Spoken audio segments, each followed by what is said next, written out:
¿Cómo se financian las comunidades autónomas? El gobierno, con todo lo que recauda de las comunidades, reparte para que las autonomías puedan pagar hospitales, colegios, hacer y reparar carreteras, activar polígonos industriales, impulsar ayudas a autónomos, políticas de comercio, ayudas a la dependencia, centros de mayores. Por tanto, el dinero no es del gobierno, sino de las autonomías. Este únicamente recauda y reparte.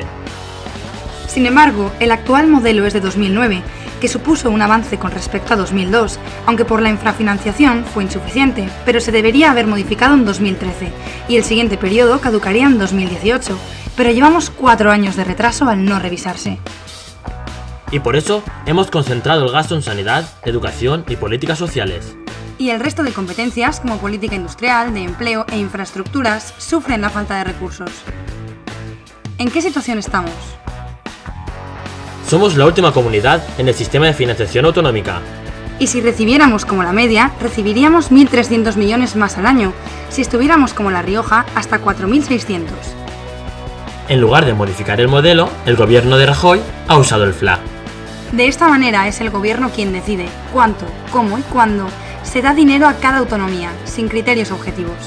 Y encima nos supone tener que pagar intereses, que aumentan nuestra deuda por dejarnos un dinero que en realidad es nuestro.